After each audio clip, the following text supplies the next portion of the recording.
Okay, just 1 second. We have a little bit of problems here. Hello, everybody, and welcome to the online lecture, Meaningful Tourism as a Tool to Develop Sustainable Tourism for South Asia. Let me start with a brief introduction of what we will do today. So we have, in the second week of December 2025, 4 lectures about South Asian destinations, starting with Northeast India on Monday, and then North India on Tuesday, and Nepal on Thursday, and Bangladesh Friday. So these are 4 lectures like today, where we see specifically with the help of local experts what is the situation and how can we interpret the help for these specific destinations. On Wednesday, the 10th, we had planned to do also a lecture on Sri Lanka. Unfortunately, due to the floodings and the problems, this has to be postponed, but we will do this in January. After that, so we will have then 3 more lectures for the whole South Asia region on the 15th, the 22nd, and the 29th of December, where you can see in the topics, we will look more deeply into how to use living virtual tools and how to use them for specific destinations and develop a step-by-step approach to use the tools and the strategy we will learn about today. So today's lecture, I will have the honor to start in a minute with some brief introduction of what is meaningful tourism. This is followed by our certified trainer of the Meaningful Tourism Center in the region, discussing how can meaningful tourism help develop sustainable tourism in my destination. And this is supported by a local expert we have the pleasure to welcome, talking about the current situation and activities for sustainable tourism and capacity building already existing and how meaningful tourism can be integrated into that. Then we will have our colleague Vinod Vasudevan from IROI, based in Bangalore, India, and he will do a brief introduction about earning money from sustainable behavior, so using carbon credit trading for South Asia. And then at the end, there will be a Q&A session that will be live, so you have the opportunity to ask questions. Already now you can use, of course, the chat function, but otherwise, if you have any comments and any questions, we're happy to answer them. So please keep this in mind for the end of the section. So this is a service which is free for you to participate because it is sponsored by the Meaningful Tourism Center and also by our partners from the Tourism Institute. If you wish to receive a participation certificate, we are happy to provide this with the signatures of the head of Tourism Institute and myself. For this, we will have to ask a fee of $30. And there's another bonus for you. So all participants of the Meaningful Tourism online lectures South Asia will receive a free access to the Meaningful Tourism Weekly, our weekly newsletter. And of course, if you don't want it, you can cancel it at any time. Very briefly, who am I? Who is talking to you? So my name is Professor Dr. Wolfgang Georg. I was born in Berlin, and I studied about Asia, especially about China. The first time I visited China and also India was in 1978, quite some time ago. And I've been working as a tour operator and then for a long time also as a professor. And in 2021, I started the Meaningful Tourism Center. And well, you can see that I have been working and still working for a lot of international organizations. And maybe the most interesting point is the last one, that since last year, so since more than 1 year, I'm living now in Kathmandu, Nepal, and currently also speaking to you from Kathmandu. So South Asia has about a fifth of the global population, but if we look at the arrival numbers, only 1% of international tourism arrivals are actually going to South Asia. So how to align growth on the one hand with sustainable development on the other hand? From our point of view, the answer is meaningful tourism. And with this, let's start the lecture of today. Hello again, welcome back. So let's start with a brief introduction about what is meaningful tourism and how can meaningful tourism be used as a tool to develop sustainable tourism in South Asia. So the meaningful tourism paradigm defines 6 main stakeholders in tourism and hospitality, and all 6 stakeholders need to receive objective benefits, money, jobs, regional development, but also subjective satisfaction from tourism and hospitality activities to support the sustainable development of destinations, companies, and organizations, and to mitigate and adapt to climate change, AI, and new developing demand structures as well. So currently, international tourism is at a crossroad. Climate change is destroying many business models. Beach tourism, city tourism, all is problematic now with heat waves, with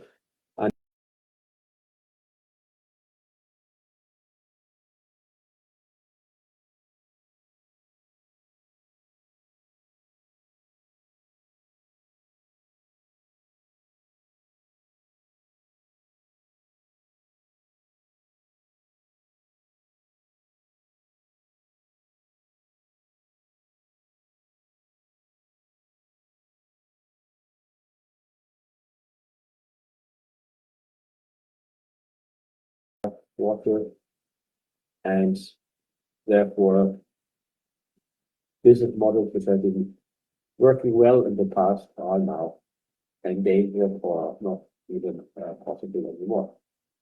Also, obviously, AI is changing tourism in more ways than the internet did. This has already started, but we will see much more of that in the coming years. And also the customer demand is changing from simple sightseeing and recreation to transformative experiences and special interest trips. So as a result, we see that quantity, the question arrival numbers, how many people are coming, and how much can I do in my time, is replaced more and more by quality approaches.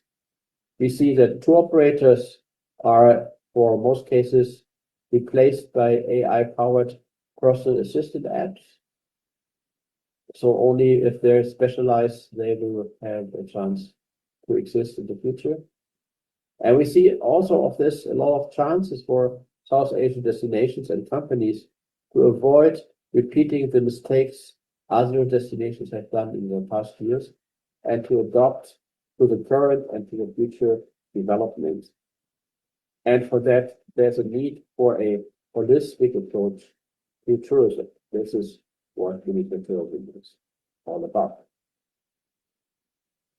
Let's have a brief look at the last 50 years. So when we look at the trend of tourism in the last 50 years, we can see that in 1970, the first commercial flight of a jumbo jet was happening, and this offered tourism also now for middle classes.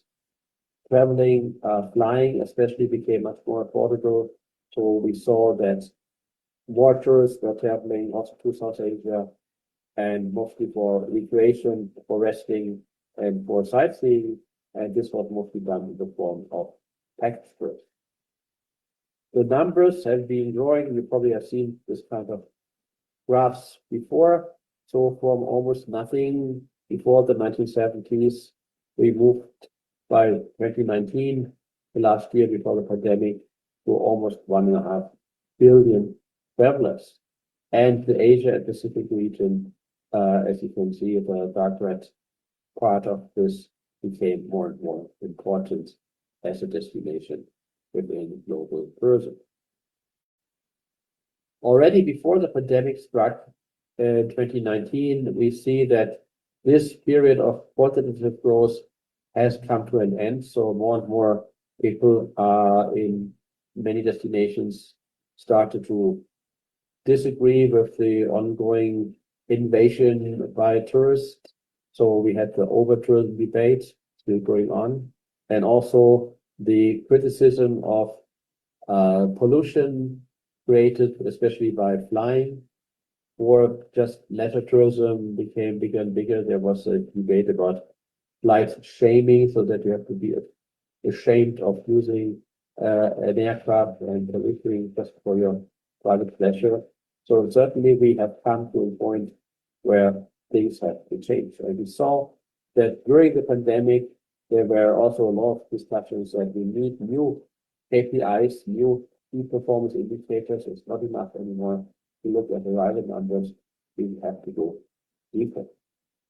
And this is supported also that now, partly because of the pandemic, we see there's a big shift in the demand structure. So there is less recreation, less shopping, less sightseeing. So most of the national tourists are not working very hard with their body anymore. So most of us are sitting in front of the computer or in conferences. So it is more that we need not to rest our body, but that we need new inputs into our brain, our heart, our soul. So by transformational experiences, not just by creating nice memories of our last tourism as it used to be, but really to come home and be a new, a fuller, more developed person. And this is done with more involvement and higher levels of authentic experiences. So this has a name, transformational tourism, and maybe you remember the book by Pine and Gilmore, which was called The Experience Economy. And now one of the authors has done a new book, which is coming out in February next year, which is called The Transformation Economy. So we are moving from experiences to transformations, which is, of course, something where you have new chances, but also new challenges to fulfill this wish of a transformational experience. So to sum up, why do we need meaningful tourism? The climate breakdown will dominate the development in the coming decades. This is already clear. Whatever you will do, hopefully in the future, the damage done already will make sure that the climate changes are going on and becoming more severe, and that will destroy many unsuccessful business models also in tourism. The new technologies are providing a lot of new opportunities, but also a lot of challenges. And as we just said, the demand is going away from relaxation and sightseeing to customized transformational experiences, which will be different for every traveler. Therefore, meaningful tourism is not a nice to have idea of saying, yeah, I want to be a good person helping the planet, but it is a set of tools which is actually necessary for the survival and the future development of destinations, organizations, and companies. The house is on fire. We have to try to bring some water, if not to extinguish it, at least to slow down the burning. So as we said, we look at all stakeholders and see that they need objective benefits and subjective satisfaction. Because sometimes even people have objective benefits, they're still not happy with having many foreigners coming to their place, and they still maybe they just don't have information on what is the benefits they have, and also that it is something where we have the job to also make clear that people are feeling pride that somebody is coming from far away to look at their local culture and their local heritage and so on. So we said we have 6 main stakeholders in tourism and hospitality, and these 6 stakeholders are the travelers, the host communities, the tourism employees, working in service providing companies, often forgotten when we discuss sustainable tourism, the tourism and hospitality service providing companies themselves, the governments on different levels, and the environment, both locally and globally. So we said medieval tourism is a holistic approach. That means all key stakeholders are involved, and also the key insight is that we have to align benefits. It's not about balancing, it's not about compromising. All these are not stable solutions. The only stable solution is to find an alignment between the interests of the different stakeholders. And for that, you need measurement, but you can't measure, you can't manage. So you need smart KPIs, so KPIs which are timely and relevant, and which are giving you insights every 6 months, every year, or maybe with the use of AI every minute in real time. How are the activities you are taking to improve the situation of all the stakeholders? Are they fruitful? Is the situation improving or not? And this is not only for the travel. So when we talk, for instance, about meaningful travel, we mostly concentrate on the experience of the travelers, which is of course important, but we need to look at the whole production chain from at the beginning, the financing and, for instance, the building of hotels and other infrastructure, towards the end to the waste management and everything which comes with it. So meaningful tourism comes with a capital M. That means it's not just let's have things a little bit more meaningful, but it's a clear paradigm, a developed theory with developed tools, and this is based on aspects of positive psychology, of well-being, and also on Schumpeter's approach of creative destruction. This approach just in 2025 received the Nobel Prize for Economics for an upgraded and modern version of this concept of creative destruction. In the lectures following this first lecture, we will talk a bit more about this background as well.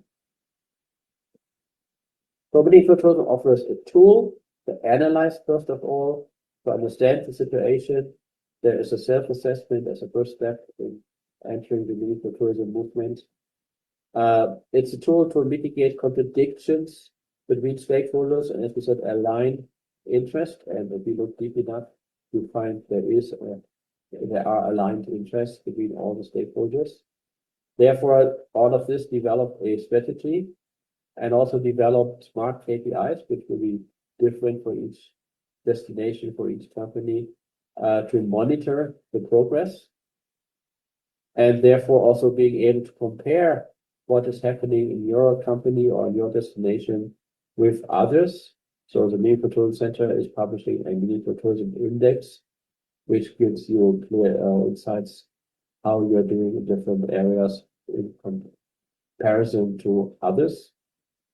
And it's obviously very important to integrate the meaningful tourism paradigm into the academic and also the vocational education and training by university programs, by vocational training programs, by using capacity building programs already existing to get this idea, this tool across into the mind of the young people who will shape the future of tourism in the coming years, in the coming decades.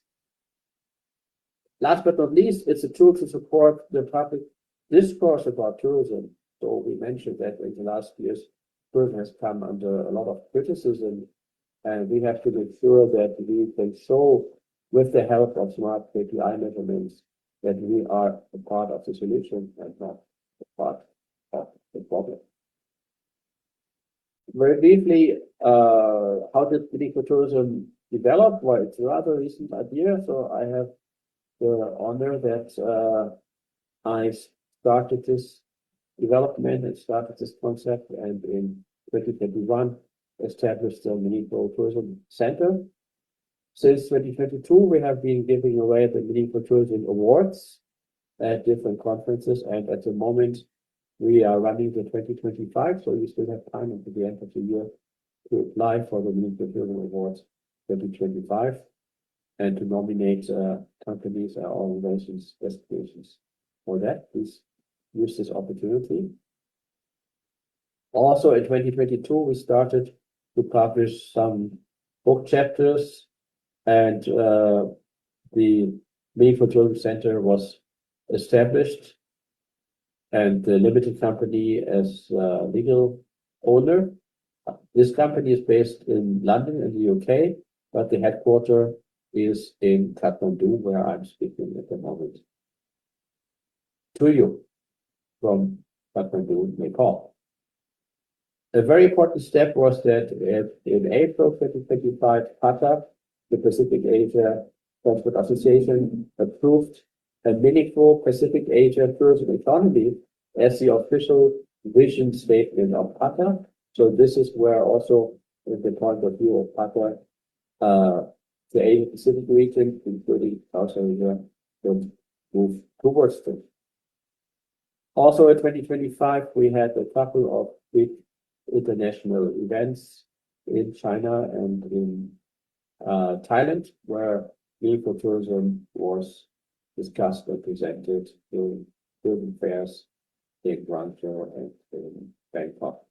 And we had, of course, a lot of other conferences where I had the honor to promote and to explain what meaningful tourism is and how it can be used for the future of tourism.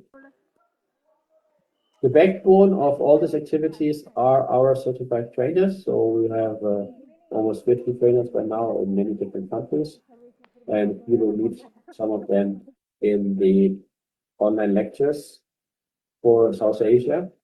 And you can see, so we are already in many companies, and we are certifying more trainers as we develop. So the next group of new trainers will be certified before the end of the year. And this is clearly the main instrument and the main way you can also profit from meaningful tourism by having people in your area helping you to implement these activities and this strategy in for your own specific use and customize it for a situation in your company or in your region. So the PATA vision is clearly saying, so it is a tourism economy, and it has to be meaningful. So meaningful tourism means the active embracement of change. I think this is an important point, that in South Asia, there are less rigid structures compared to, for example, Europe. So there is a good opportunity to embrace change and to be positive towards new developments. And it also means not looking for compromises, but looking for the ways to achieve alignment of interest. Because, well, very simple put, in the long run, a lot of what we are selling in tourism is outdoor activities, is nature. It is also local cultures. So all these things need to be kept intact. Otherwise, we are destroying what we are selling.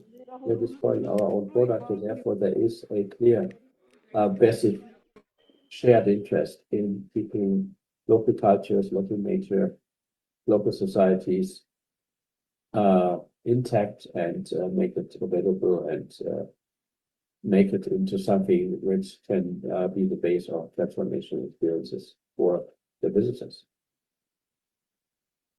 It's also a important tool to keep the local host population inside the activities by giving them benefits and satisfaction, so that they are not feeling that they are overrun by tourism or that there is a short-term profit orientation and that the nature of their culture is threatened by tourism instead of giving them possibilities to keep it and to be proud of what they have, and also, for instance, keep young people in the region to avoid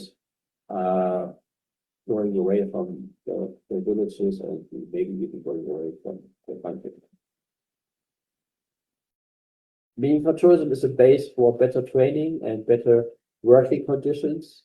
We saw that after the pandemic, in many areas, there was a staff shortage, and there is still a staff shortage because people found out during the pandemic that there are other industries where you can have a Monday, Friday, 9 to 5 job and earn maybe the same amount of money you do in tourism. So we need to develop meaningful tourism, which also means a year-round tourism, so that we can offer good conditions for our employees and attract high-quality, motivated staff.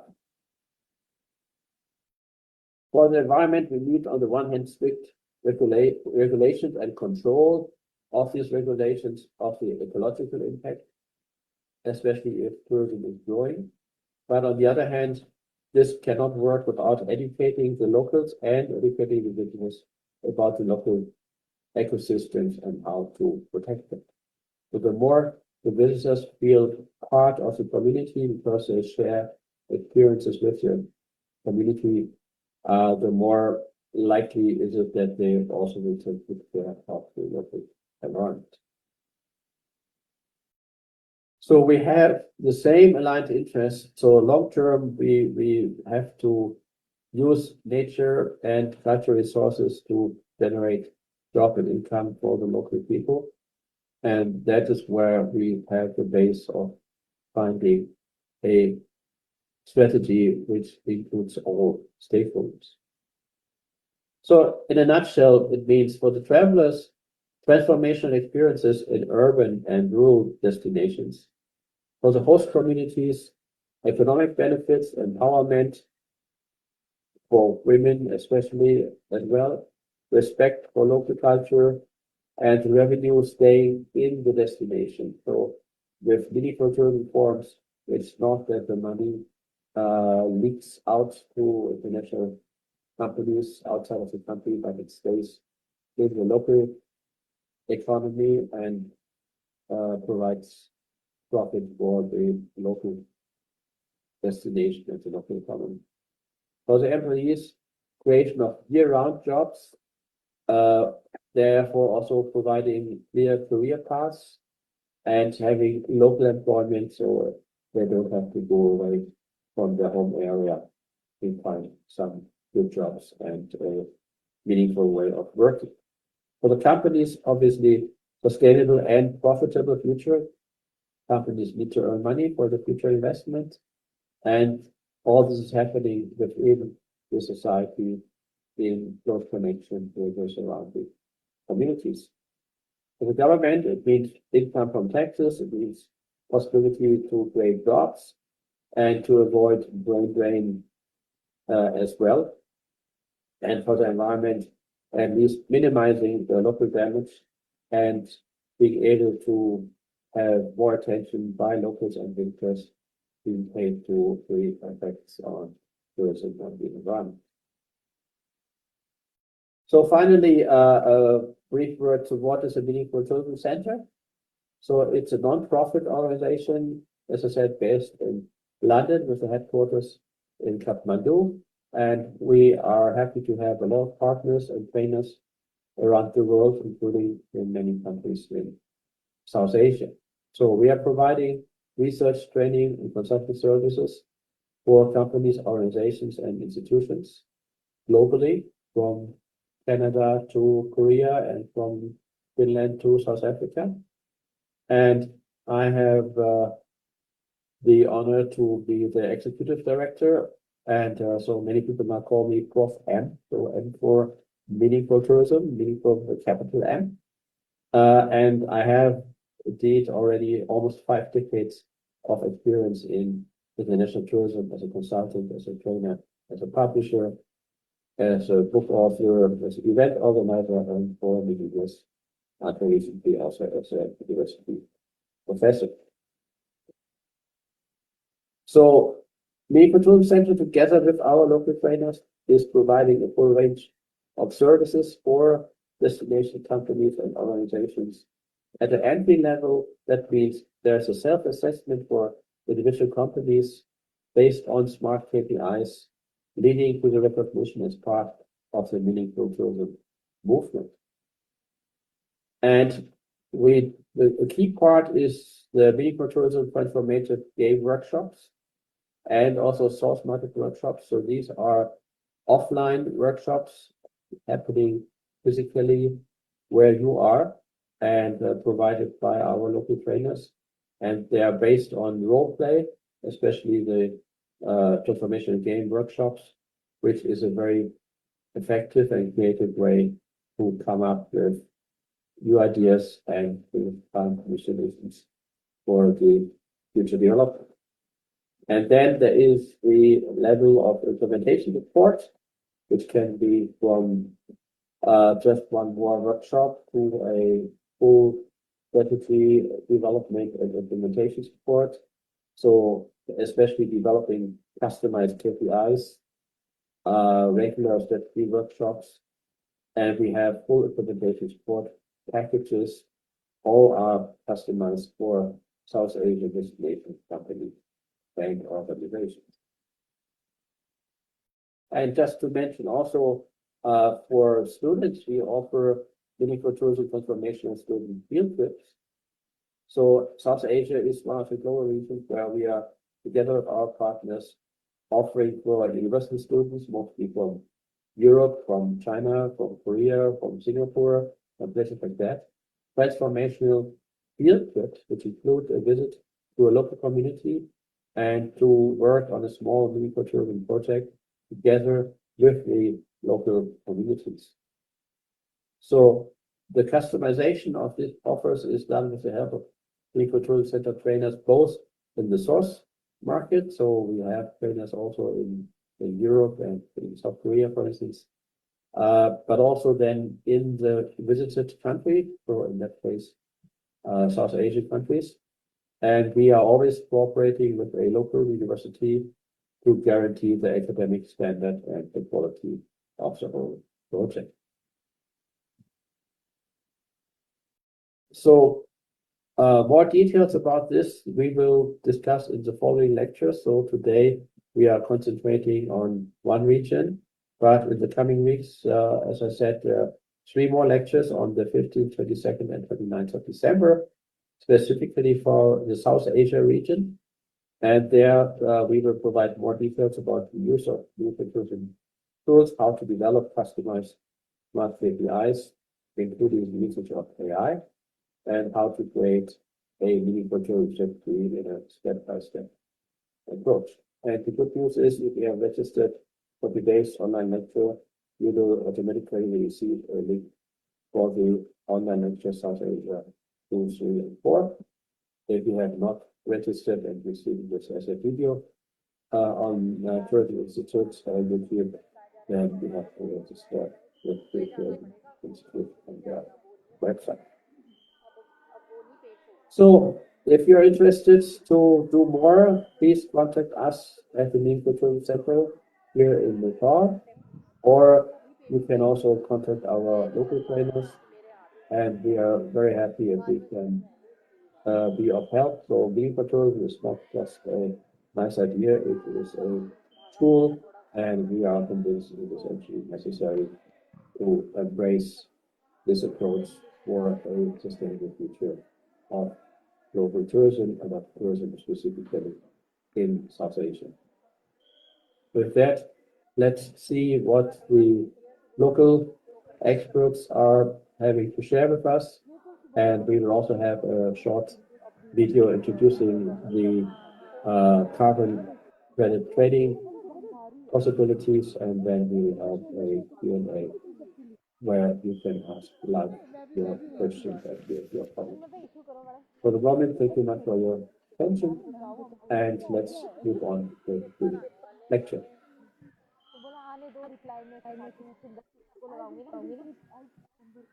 Namaste everyone. I am Ravish Mrigendra, Meaningful Tourism Center's certified trainer for North India, and it's a privilege to speak about the different meaningful tourism dimensions of North India specifically. As you know, that India is a huge country. We are second in population, and area-wise we are seven, and we have so many like we have variety of cultures and different types of people, ethnic people, the tribal people, and different cultural people. Indigenous people are there living in India amicably. So we have this huge mix of different cultures and different peoples and their aspirations.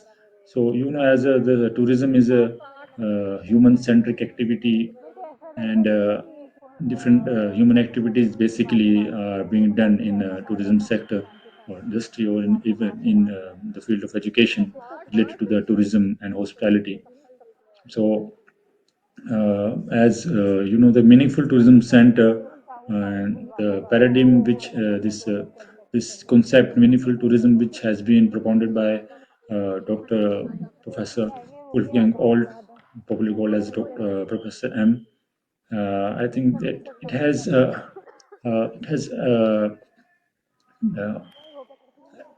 the potential to bridge the gap between different types of tourism philosophies and concepts which we are dealing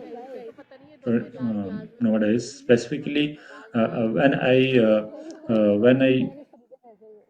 think about this paradigm, this concept of meaningful tourism, and try uh,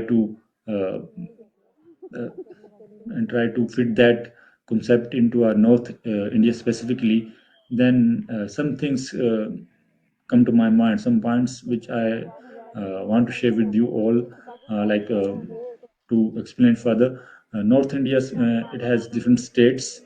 Uh, uh, for example, Himachal Pradesh is a one Himalayan state. Then another Himalayan state is Jammu and Kashmir, that is Union Territory, and there is another one, Uttarakhand, that is a full-fledged state. Then we have Punjab. Then we have Haryana. Uh, so all of these states and UTs together, they constitute North India specifically. And if I talk about Himachal Pradesh has different types of people. Tribal people are living here. People, Vedic people, they have been living in these lands. And if I talk about Jammu and Kashmir, there also we have tribal people. In Uttarakhand, we have also have tribal people, and then when we come to Punjab, we have different types of other, people with the different ethnic connection. And then Haryana is there, another state.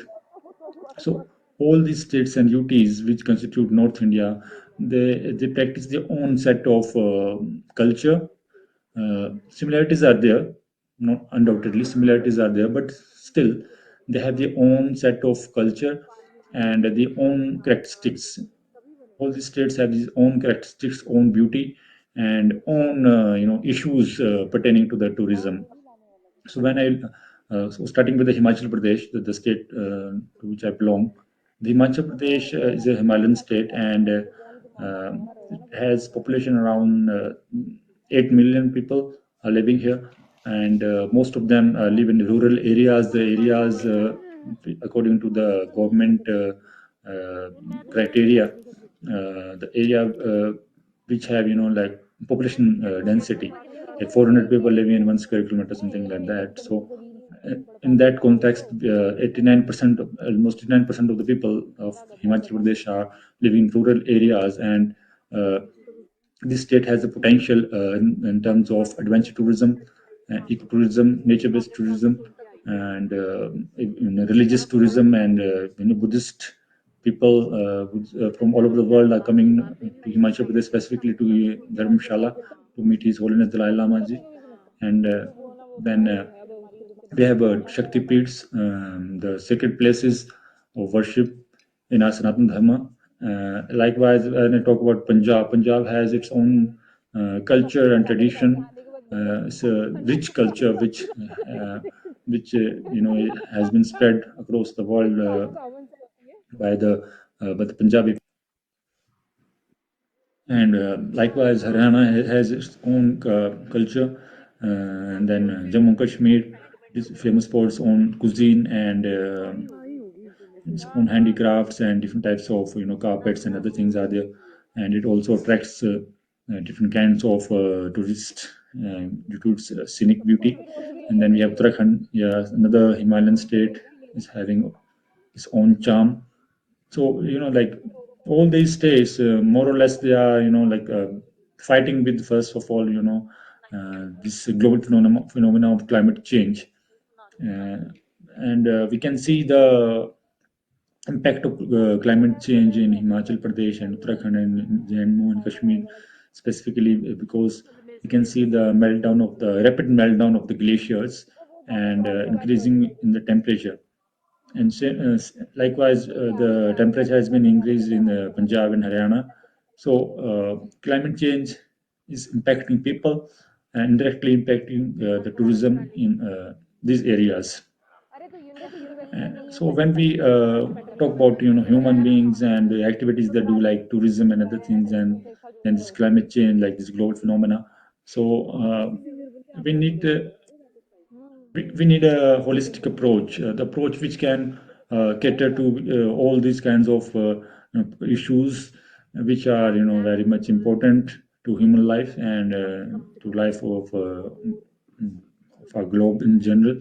So the meaningful tourism paradigm with its six dimensions, like the first dimension which talks about the guest, the tourist, the visitors, the coming to different tourist destinations. Another dimension, and the host community, which receives the guest, welcomes the guest in their own settings. And the third one, the employees, the working, the people, the working in different hospitality sector, institutions and hotels, etc. And then these service providers are there, providing people, the tourists, with different kinds of services related to tourism and travel, other related sectors. And then we have government organizations, institutions working on tourism and related fields like economics and sustainable development or geography even. Then the environment, the local or global.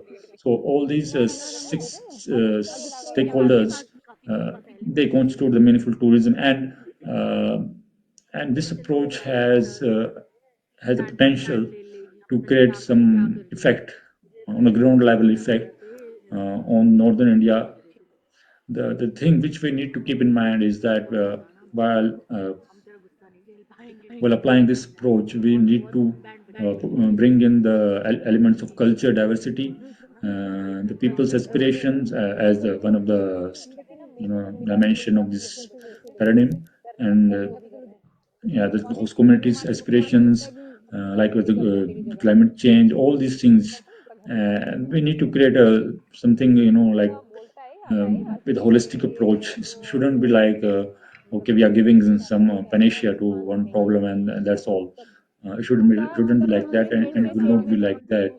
I also, because the context specificity and different aspirations and different actions of the people, we need to alter or modify this approach to our northern India specifically. And I think if the different stakeholders like community and tourist people and government organizations and these employees and the hotel service providers and tourism sector and the environmental preservation, all these things, if they come together in a harmonious manner, then we can really create a positive impact in the longer run. one thing I would like to make clear that the impacts of these small steps or these small actions cannot be seen in the near future, because the things they take time to build up, and so when we will get old, we can see if I assume that we implement this strategy at present time, then we can see the changes within 10 years or like 20 years. So I think we need to take action right now, and without without any delay. It's high time that all the stakeholders, the people of the world, of the working in different sectors related to environment, tourism, geography, and the policy making and consultancy, they brainstorm, and they implement the solutions, and and they come up with the solutions, like Professor Alt has done a job here, like to bring in different kind of trainers for different locations. So when different people, these representatives of trainers, they are representing different zones, different regions, and they can act as change makers. And with this idea, they can bring in culture or region specific meaningful tourism impact, and I think that can really make something, some great result, great outputs. It has the potential, and although it's in the idea maybe in a nascent stage, but the idea is the first thing which shapes the future. So I think we have the strength, and we have the willpower to make the positive change in our world, and together we can really make it. Thank you. Hello, this side Professor Ashish from Dharamshala Central University.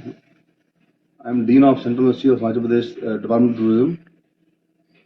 Today I wish to talk about the meaning of sustainability and alignment of sustainability with the tourism.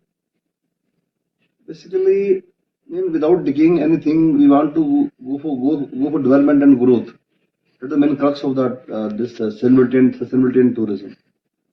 Now we can have a lot of initiatives like ecotourism, village tourism, culture heritage preservation, then rural tourism, aquatourism, then flora tourism, marine tourism. We wish to have promote all those tourism to have a edge on the point of sustainability.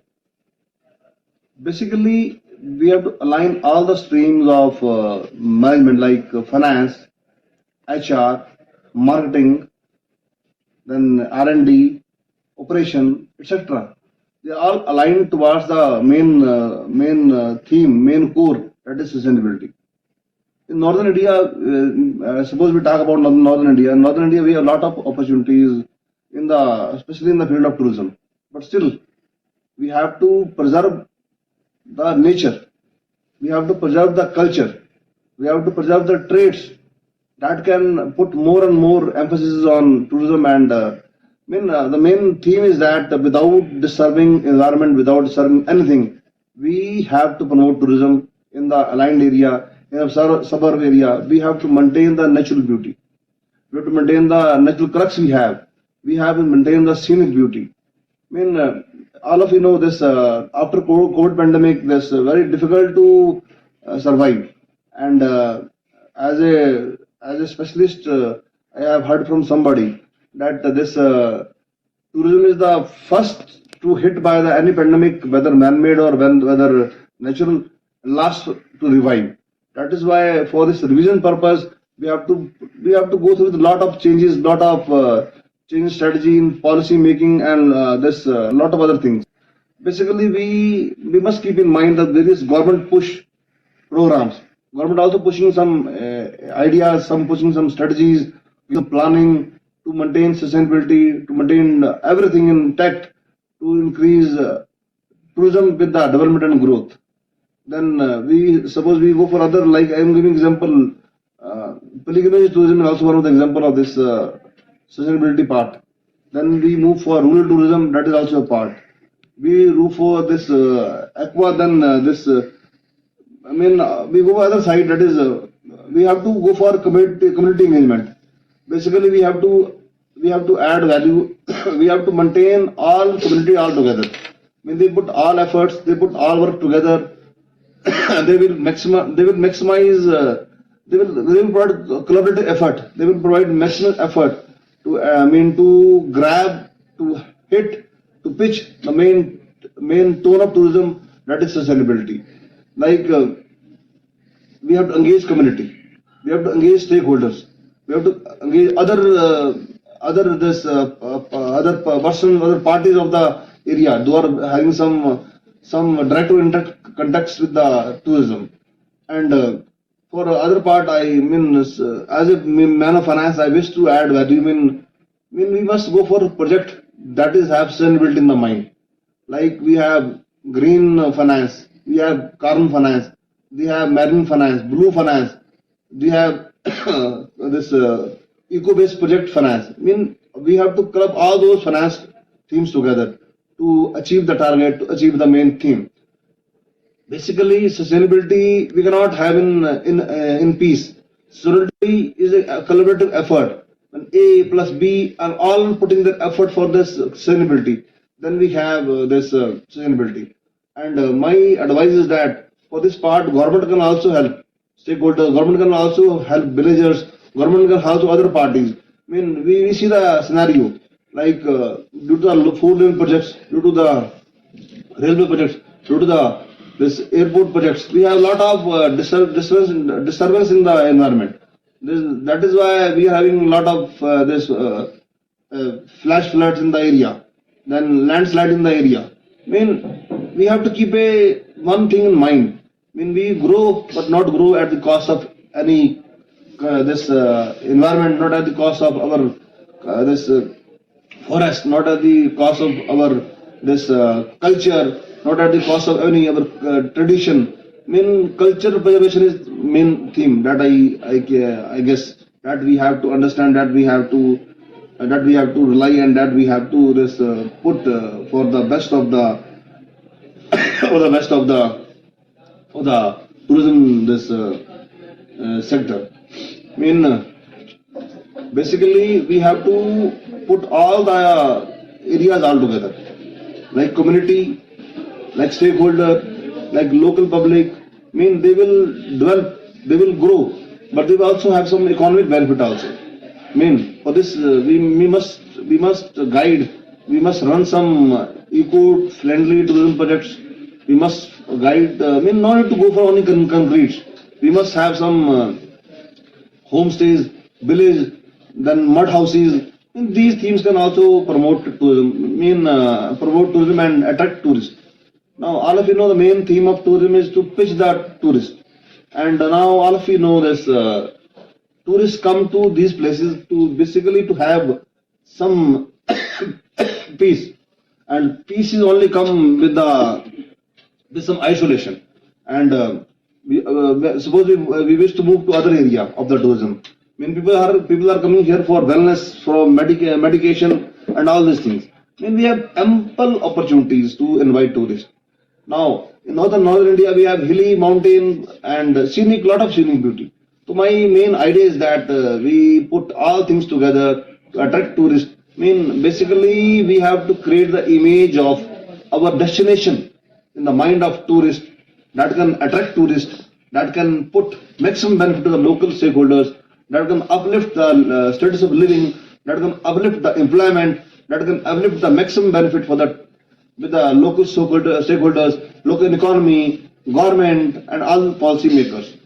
Only for the conclusion part, I wish to say, tourism we can grow with the help of cultural preservation, with the help of involvement, with the help of community participation, with the help of expert opinion, with the help of focal group discussion, with the help of this community brainstorming, with the help of government push factors, with the help of some legal compliances, with the help of some other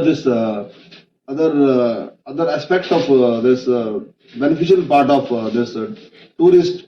And I mean, basically, as a main person or the person from this field, I wish to say, in like in our university also we are having some programs that soon will go. They guide people. No need to go for only concrete. People must use some our own resources, our natural resources, our not decay the environment. We are also we have also one initiative to guide the tourist guide. We are also giving them advice how to deal with the tourists, how to make them to use maximum benefit for the this destination. For Northern India, my advice is that we grow all, and we grow with the sustainability. That is the main theme of the my discussion. Thank you very much.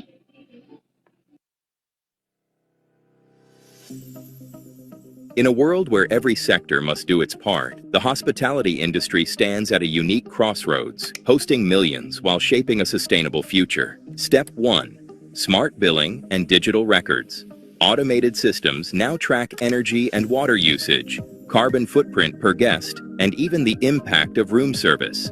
This transparency helps hotels benchmark, reduce, and communicate emissions. Water is precious. Through sensor-based taps, water recycling units, and rainwater harvesting, hotels cut consumption while ensuring luxury remains untouched. Energy efficiency is no longer optional. With solar power, smart thermostats, LED lighting, and HVAC optimization, IoT sensors for lighting and heating or cooling control, energy use is reduced by up to 40%, directly lowering emissions. Did you know hotels waste up to 150 kilograms of food daily? Through AI-based kitchen audits and composting, food waste becomes biocompost for gardens, or even biochar for carbon sequestration. Garden waste, too, is reimagined. Instead of being trashed, it's turned into fertilizer or clean-burning biomass. Guests play a key role.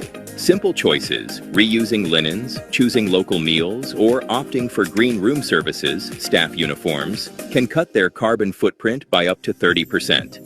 The use of recycled material from bamboo waste into linen needs to be highlighted here, allowing for community-based entrepreneurs to develop and flourish. Transformation starts within. Trained staff drive the sustainability vision, reducing waste, spotting inefficiencies, and delivering a greener guest experience. Each action contributes to the UN Sustainable Development Goals: clean water, SDG 6, affordable and clean energy, SDG 7, responsible consumption, SDG 12, climate action, SDG 13. Guests can use our Carbon Calculator app to calculate their carbon footprint via air or road and during the stay, and contribute to a community development project that helps women empowerment, poverty alleviation, and making our planet a safer, greener place. The path to zero emissions isn't about compromise. It's about innovation, awareness, and commitment for the planet, for people, and for the future of hospitality.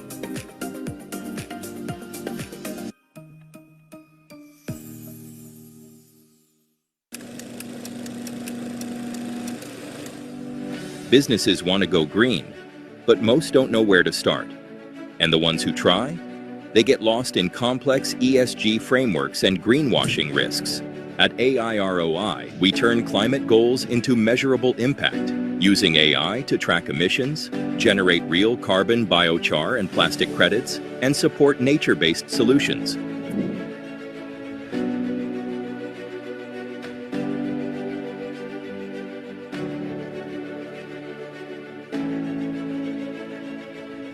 From Peru to Nigeria, we help land stewards and recyclers monetize impact, turning sustainability into a business advantage.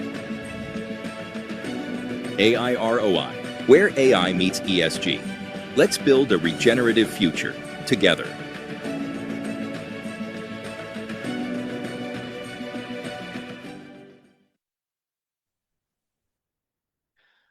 Okay, thank you very much for this very insightful contributions of Ravish Mrigendra and Professor Ashish Nag. And at the end, you saw information from IROI based in Bangalore in India about carbon credit trading, one of our partners, which is a way where you can see how in hospitality, also in other fields of tourism, sustainability actually can earn money directly to you, besides having a better image for your customers and for your guests. So now we have about 10 minutes or 12 minutes for Q&A.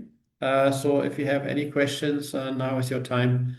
Just raise your hand or just unmute yourself and ask if there's any comments, any questions you want to share with us. And our two speakers today or myself will hopefully be able to answer that. So are there any questions immediately? Please go ahead.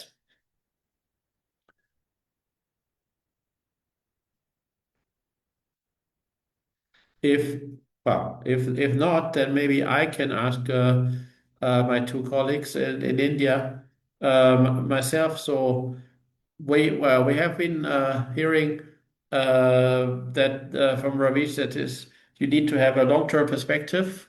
Of course, that is true. But on the other hand, well, if you look at the daily news, you see all the floodings, the fires, all the catastrophes from climate change already happening today. And unfortunately, it will only get worse. We already know that. And on the other hand, of course, we also see AI is progressing month by month, not year by year as it used to be. And so we see so many changes in tourism already now, and we will see a lot more also in the future. So we need a long-term perspective, and of course, also we need short-term action. That is what meaningful tourism is all about. So what would you say? As we are speaking in 2025, what is already happening in India? How much awareness do you see from the public side, from the politicians, and from the private side, from the stakeholders in the business? How much awareness do you see that we are living in a time of change, of transition, and that you have to react to that? Maybe Ravish, first asking you. Thank you, Professor, for this question. I think, in some areas, some people are really doing very well in context of sustainability, and in some other areas, I can really see, the people are not really aware. And another thing is that they don't want to be accountable for this climate change. They think that this is not their problem, and the government has to do something about it, or maybe UN or some world organization will do something about it, and they are free to throw their garbage here and there. So such kind of issues are also there. And as you spoke about AI, so yeah, AI is really it can be a weapon or it can be a friend. So that is true for AI, and we really need to juggle between these issues. And and as the meaningful tourism, it has 6 stakeholder, and it is dimension, and these are like if the industry players, the government, if they really want to do something about the environment in the real sense, then they really need to bring in this concept. Because what I see in my state, in Himachal Pradesh, that recently the state government has started a new tourism investment council, and they are promoting the businesses which like huge businesses, so that those businesses do not get any kind of hurdle in construction or in processing. But how much they give attention to the environment and sustainability, that is an issue, I think. And most of the bureaucrats, administrators, they don't care about sustainability. I think that is my personal experience. I may be wrong. Everything, like most of the things are being done on the papers and on black and white. I think these things need to be changed, and if we really want to do contribute towards sustainability, and if we really want to give a better future to the coming generation, and we really need to do something about it. Yeah, that is my Yes. take. Thank you. Thank you. Yeah, and I think this is you raised an important point here. So and that's why when we talk about environment, and the 6 stakeholders, we have in brackets local and global. And of course, there is not much you can do on the ground on global pollution coming from America, from China, from the industrialized countries. But of course, there's also local environment. And what you have been mentioning, the simple thing, are you throwing your trash around or is it properly discarded? Are you trying, as we saw in the example of AROI as a stakeholder, are you trying to save energy, to save water, which is actually also helping you to save money, beside being good for the environment? So this is something you can do on a local level, and where also this is a question of training, both the service providers, but also the tourist. And this is one of the points that we say, as if a tourist is just traveling around, taking a photo here and jumping from one place to another place, they will not care about their local environment because, well, they probably never come back. So why should they care? If we develop forms of tourism where people are actually engaging with the local people, visiting really intensively, immersively the local culture, the local population, talking to people, then they will also feel more responsible for the place. So you're not putting trash into the living room of your friends when you visit them. But if you're somewhere where you don't know anybody, you will be more likely to say, "Oh, so what? I don't care." So that is an important point to mention. And so if people say, "Oh, I can't do anything," yes, on a global scale, obviously this is something where the big guys are not doing their job. But on the local level, as a tourism industry, we can do a lot for that. And this is something where that is basically why we say we need a holistic approach, because this, how can you get the tourists not to trash is not by putting up a sign it's forbidden or have a policeman standing at every corner fining them $10. That doesn't work. We all know that. So what is working if people feel part of the family, part of the society, the community they're visiting. And the good news is, of course, that for India, first of all, many people in India speak English, so there's less of a language barrier. And also, even if there is a language barrier now, you have all these wonderful machines in your pocket, and you have language apps, so you can speak in Hindi and it speaks English or Finnish or Portuguese or whatever. So this is one of the things which happened in the last 3 years. And as you said, AI can be our friend, can be also a weapon against us. So this is a instrument where obviously, by the fact that we are talking to each other is thanks to AI.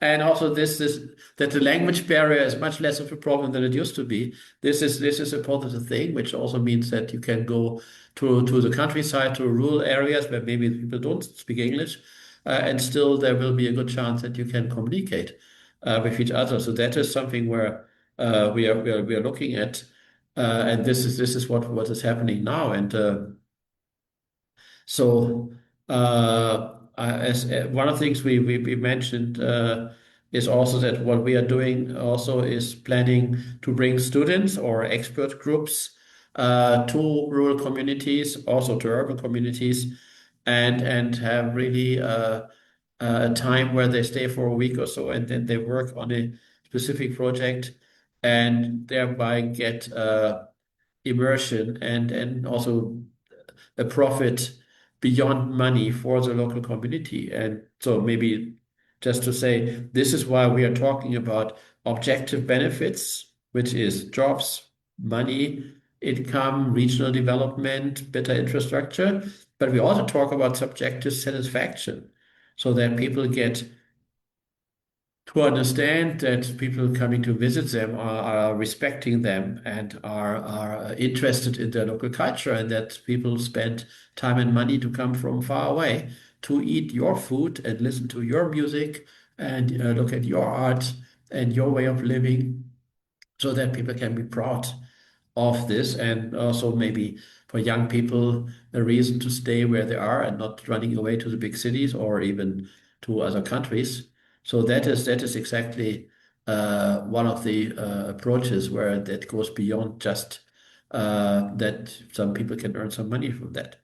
And also, this is where it goes beyond just going to a beach or just ticking off the main sites. And maybe I can just add. And again, if somebody has a question, please raise your hand or unmute yourself. Otherwise, I can just mention. Then we will have to finish. Actually, that we had yesterday another online lecture about other parts of India, and so our colleague Gaurav mentioned that they are working with the Taj Mahal, which of course is 7 million people visiting the Taj Mahal, but that many of them just go for half a day. They just go there, have a look, and then they go away again. So, and that they have been developing travel itineraries and services where people then stay in the region and learn more about the region, including meeting artisans who are the whose ancestors were the people who built the Taj Mahal and who have retained some of the ways of how to construct and how to decorate places. So you can meet somebody who is probably the great grandson of one of the guys who have been working on building the Taj Mahal. And this way, having people getting a deeper understanding, but also having them spending more time and more money in the rural surrounding areas, and thereby having the negative impact that you have a lot of people running around, which maybe some people will not even like, have a positive effect that they say, yeah, this is something where it's not just that they come in and take a photo of the Taj Mahal and then go away. And this, I think, something which is also for other parts of the country where you have the rural areas where tourism is still just arriving and you will do the basic things, but also for cities, for more famous places that tourism has the job to get people, so give more satisfaction to the visitors by having a transformational experience, but also giving more to the region. So that is, I think, why you have been also mentioning that already.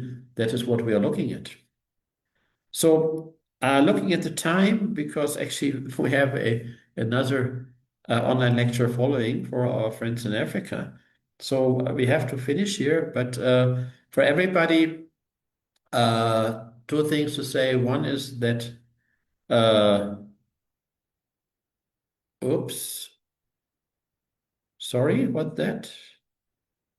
Okay, sorry for that. Two things to say. One is, so we will have 3 more lectures starting next Monday for all South Asia, where we go more into details, many of the points we've just briefly mentioned today.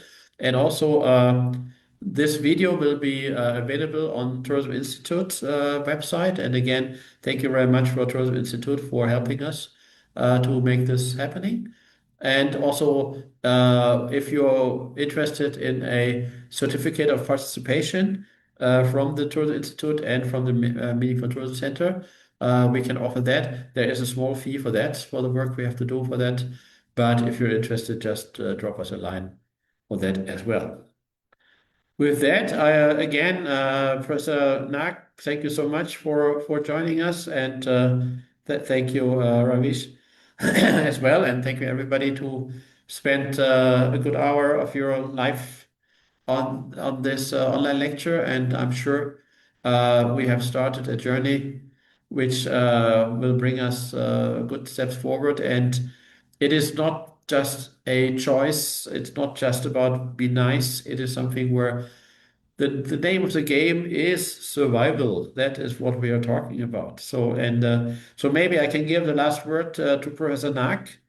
So do you want to say a few closing words briefly? We're running out of time. Hello. Yes. Basically, this type of lecture series and this type of program will help students to gain insights. Sometimes not possible to come to the practical classes. These online learning platform can help students to get help our stakeholders to get more and more information. You are doing this very great type of thing, and this type of event, I think you also will continue in future. Basically, these platform can make a globe at a glance. When you can see everything in a glance, in through internet, through this telephone, through this computer, you can have expertise from people across the globe. So, sir, I'm very thankful to you to inviting me for this particular discussion. And plus, I also I want to put some thought of this blessing to you also, that you are putting all together, putting this great senses all together, and doing this event in your Institute of Tourism. Sir, all the very best for all your future this events and all future endeavors. Thank you, sir. Thank you so much. Thank you so much. With that, we have to finish. And so I'm based in Kathmandu. So what we are saying here is namaste. Thank you so much. And I hope we all meet soon again in the future. Bye-bye. Bye-bye. Thank you Take so care. much, everybody. Bye-bye. Thank you so Namaste. much. Thank you. Bye. Thank you.